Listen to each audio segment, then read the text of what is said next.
Hello, good evening. कैसे हैं आप सब? कल हमने एक टॉपिक किया था characteristics of emotional development in letter childhood. आज का जो हमारा टॉपिक है वो है characteristics of emotional development in adolescence, यानी कि किशोरावस्था में जो आपका भावनात्मक विकास है, संवेगात्मक विकास है, उसकी क्या क्या प्रमुख विशेषताएं होती हैं, क्या क्या होता है। इमोशंस हमारी लाइफ में बहुत इंपॉर्टेंट प्लेस रखते हैं। हार्ट हमारी लाइफ में बहुत ही इंपॉर्टेंट प्लेस रखता है। एक कहावत है, educating the mind without educating the heart is no education at all. यानी कि इमोशंस को एजुकेट करना बहुत ज़्यादा जरूरी होता है। लाइफ में सक्सेस हासिल करने के लिए इमोशनली इंटेलिजेंट होना बहुत ही ज़्यादा आवश्यक होता है। ईक्यू होना बहुत ज़्यादा ज़रूरी होता है, जिसमें हम अपने आप को, अपने आसपास की परिस्थितियों को समझते हैं, वो बहुत ही आवश्यक है। कॉग्निशन थोड़ा सा कम भी हो तो भी चलता है, लेकिन इमोशनल लेवल पर हमें इंटेलिजेंट होना ही होगा। तो उसके लिए बहुत सारी चीज़ें हमें सिखाई जाती हैं। आज की हमारी कैरेक्टरिस्टिक किशोरावस्था, पता है हमें, कॉम्प्लेक्स पीरियड है, सेंसिटिव पीरियड है। इसकी कुछ विशेषताएं हैं। First one is complexity of emotions. क्या क्या विशेषताएं हैं? कॉम्प्लेक्स, बच्चों की जो इमोशनल लाइफ है वो काफी कॉम्प्लेक्स रहती है, काफी जटिल रहती है। उनके इमोशंस काफी जटिल हैं। अच्छा, एक और चीज है, जितनी भी चीजें इमोशनल कॉन्टेक्स्ट में बच्चा फेस कर रहा होता है वो इनर तो है ही है, लेकिन उससे ज्यादा जो उसका सोशल एनवायरनमेंट है, जिसमें वो रहता है, जिससे वो संपर्क में आता है, वहाँ की परिस्थितियां ज्यादा इम्पैक्ट डालती हैं। यानी कि वातावरण ज्यादा ही इम्पैक्ट डालता है, तो उसका इम्पोर्टेंस बहुत ज्यादा बढ़ जाती है, उसकी महत्ता बहुत ज्यादा बढ़ जाती है। जो इमोशनल लाइफ है किशोर बच्चे की, वो काफी जटिल है, कॉम्प्लेक्स है, इनर से भी और आउटर से भी। इनर एंड आउटर दोनों ही तरह से जो बच्चे की लाइफ है वो इनसाइड और आउटसाइड दोनों ही जगह कॉम्प्लेक्स है। कॉम्प्लेक्स इसलिए है, वो समझ नहीं पा रहा है उसके साथ क्या हो रहा है। इनर हमें देखा है, हमें पता है कि बहुत सारे हार्मोनल चेंजेस हो रहे हैं, स्ट्रक्चरल चेंजेस हो रहे हैं बच्चे के अंदर। वो उनसे जूझ रहा है, उनको समझने की कोशिश कर रहा है कि उसके साथ क्या हो रहा है। दूसरा, आउटसाइड सोशल रिलेशनशिप्स में चेंज आता है, लोगों की उससे एक्सपेक्टेशंस में चेंज आता है, वहां पर उसे समझने में समय लगता है, और उसी समझने समझाने में उसके जो इमोशंस होते हैं वो खुद भी नहीं समझ पाता है कि उसके साथ क्या हो रहा है। तो उसकी इमोशनल लाइफ काफी कॉम्प्लेक्स रहती है। Next one is self consciousness. Self consciousness due to hormonal changes. जो भी हार्मोनल चेंजेस होते हैं बच्चे के अंदर, तो वो सेल्फ कॉन्शियस हो जाता है, अपने ऊपर काफी ज्यादा ध्यान देना शुरू हो जाता है। और यहाँ पर उसकी जो कॉन्शियसनेस आती है वो फिजिकल आउटलुक को लेकर बहुत ज्यादा आती है, फिजिकल अपीयरेंस को लेकर बहुत ज्यादा आती है। वो अपने आप को, अपनी बॉडी को अपने फ्रेंड्स की बॉडी के साथ कंपेयर करना शुरू कर देता है। Express emotions in different ways. Express emotions in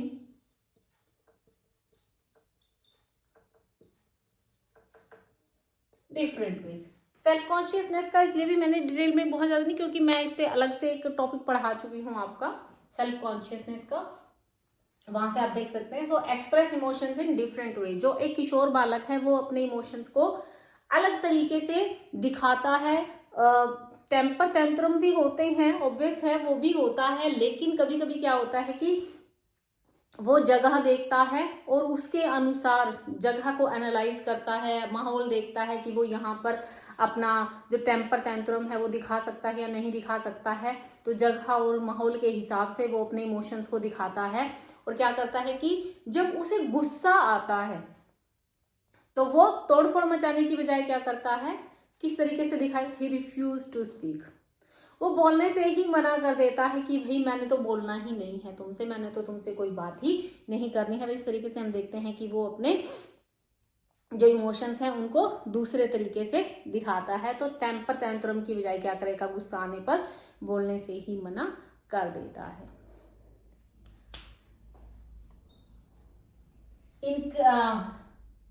intense emotions, यहाँ पर भी दोबारा से क्या होता है कि जो इमोशंस हैं वो बहुत ही ज़्यादा इंटेंसिटी के साथ आते हैं, चाहे वो आपके पॉजिटिव इमोशंस हो, चाहे वो आपके नेगेटिव इमोशंस हो, दोनों में से किसी भी तरह का जो इमोशन आए, कोई भी तरह की भावना आती है वो बहुत ज़्यादा इंटेंसिटी के साथ आती है, गहराई के साथ आती है। और इसके अलावा वो बहुत ज़्यादा गहराई के साथ इसलिए भी आती है क्योंकि अभी भी उसका जो ब्रेन है वो सीख रहा होता है कि उसको कैसे करना है, व्यवहार कैसे करना है। और इसी चक्कर में जो इंटेंस इमोशंस आते हैं, आपने मना किया किसी चीज़ से, एकदम से गुस्सा आ जाता है, उसको बोलने से मना कर देता है, तो क्या होता है, इसी इंटेंस इमोशंस की वजह से कन्फ्लिक्ट बहुत ज़्यादा बढ़ जाते हैं पेरेंट्स और बच्चों के बीच में।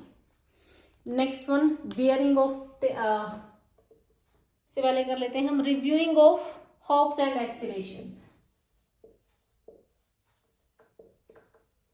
Reviewing of hopes and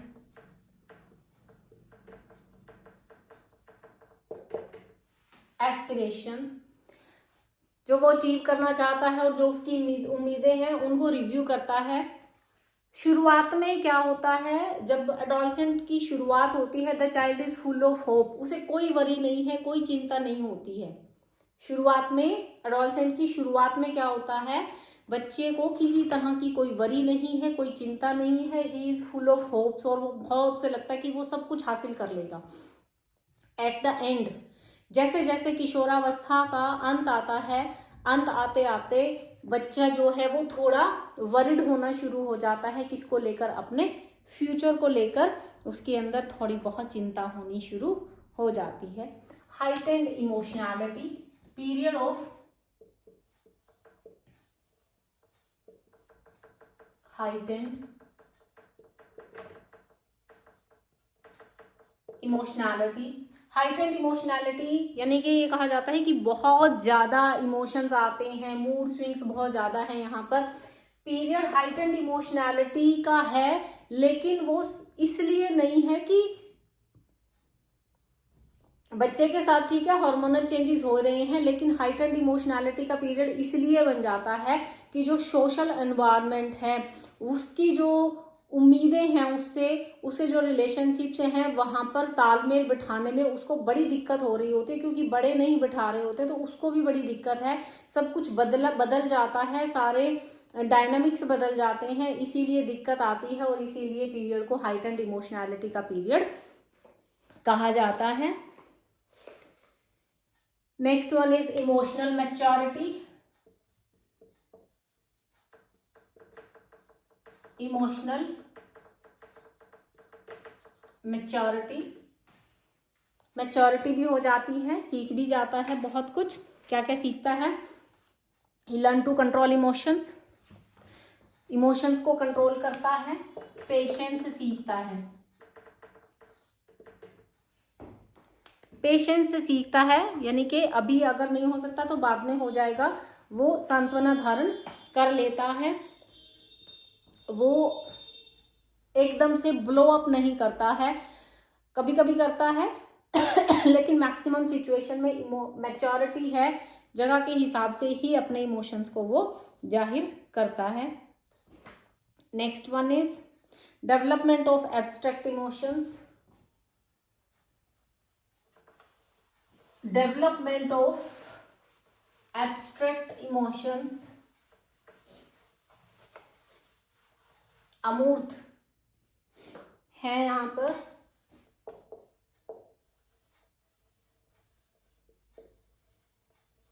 development of abstract emotions. Due to hormonal change बहुत सारे एब्स्ट्रैक्ट इमोशंस बच्चे के अंदर डेवलप होने शुरू हो जाते हैं, उससे पहले नहीं होते हैं। तो यहाँ पर एब्स्ट्रैक्ट जो अमूर्त हैं, जिनका कोई साकार रूप नहीं है, रोमांटिक जो फीलिंग्स हैं वो यहाँ पर आ रही हैं, तो वो एब्स्ट्रैक्ट रूप में भी आनी शुरू हो जाती हैं। So abstract emotions develop here. Sharing of emotions, sharing of emotions, जिसमें हम कह सकते हैं कि इम्पैथी डेवलप हो जाती है।